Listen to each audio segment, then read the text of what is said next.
Well, that is Rishi Sunak, their press conference, getting all sorts of questions on AI. Well, I'm delighted that Guy Cocker is with us. He's a tech expert and editor-in-chief at Maximum PC.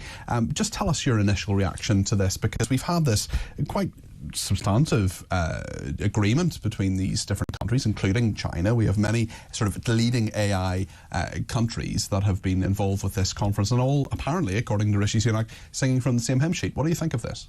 Yeah, the companies have been saying that this regulation and the leadership in tech has been saying we need these kind of official policies in place to be able to protect people and the industry against developments of AI, because as anyone that's used it has seen, it's developing at a massive pace. Rapidly. So that's the fear, I think.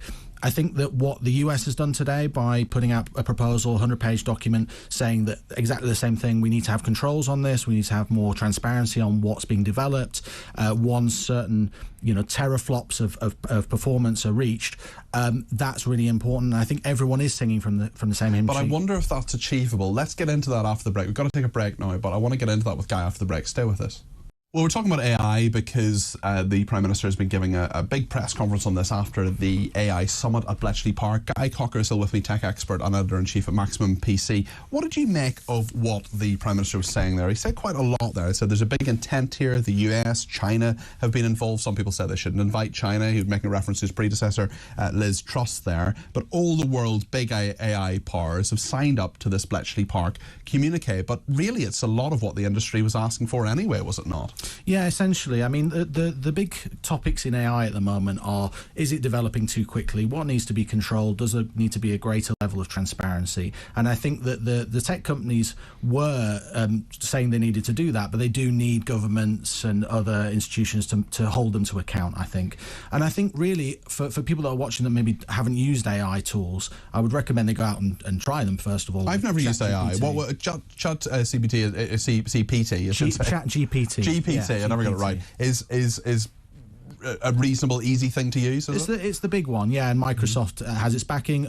Elon Musk helped set up OpenAI, which is the company that makes it. But yeah, it's really surprising what you can do with it. I actually came on here and worked with Trisha Goddard on composing a sonnet for her partner. So it was like, it's interesting to see what it can do, but it's also quite restrictive in some ways. Lots of people were using it to write their homework, or even write things for interviews like this. But you can see through a lot of that, can't you? You can, yeah, you can. And it's not sufficiently advanced to sort of pretend to do a lot of things like write advanced papers. But lots of people do. I saw a radio piece the other day where it's mimicking voices very accurately. Biden just did a piece where a computer mimicked his voice and it sounded exactly like. I'm going to be out of a job, aren't I? I don't think. I mean, Stephen Hawking. It was interesting in the press conference there that Rishi Sunak was having. He used a quotation from Stephen Hawking, of course, one of the greatest minds this world has ever seen on so many things, on physics and computing and all sorts of things, and him saying that that AI could be the best or worst thing to happen to humanity. Do you think that's right? Yeah, I think we've all seen movies like The Terminator, where you see the sort of the worst possible outcome of that, which is AI becomes sentient. Weirdly, the science secretary was talking about that this morning. I thought that was quite weird. Oh, I missed that. Yeah, no, she was talking about that in interviews this morning. Yeah, which is obviously none of us want that outcome. But I think, to me, this feels to me like, as a technology reporter, this is the government sort of grasping the nettle of what they failed to do with social media. Right. There was a bit about it in the press conference, which is that Rishi Sunak was saying that that basically tech companies were able to run rampant, set up social media. No one knew what the impact was going to be.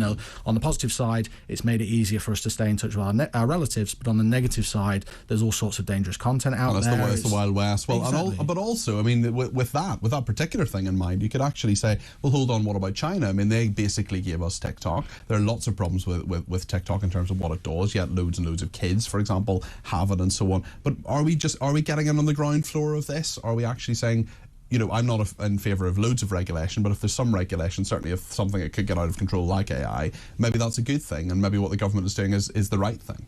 Yeah, I think the industry, based off of what happened with the tech industry, based off what happened with social media, I don't think it can be trusted to regulate itself. So it's saying positive things about, yes, we need all this stuff, but it does need someone holding them to account, as we saw with social media. And I think that so lots of companies are actually using open source technology. So sharing, you can download, and we do features on this in the magazine. You can download ChatGPT and run it on your own system if you want to. But the industry needs that kind of openness and transparency and sharing what it's doing. The big takeaway from the paper that's going to be published tomorrow by the government is that this technology, it needs to be, before it reaches the public, it needs to be adequately tested so that it's not going to cause harms. And actually, the government has a really good point as well, in terms of saying there are really good positives to be had from AI. It could help with science research. It could help with assisted learning for students that need it. And I think it's encouraging the industry to say, yes, there's going to be regulation, but we want to see positive outcomes from this.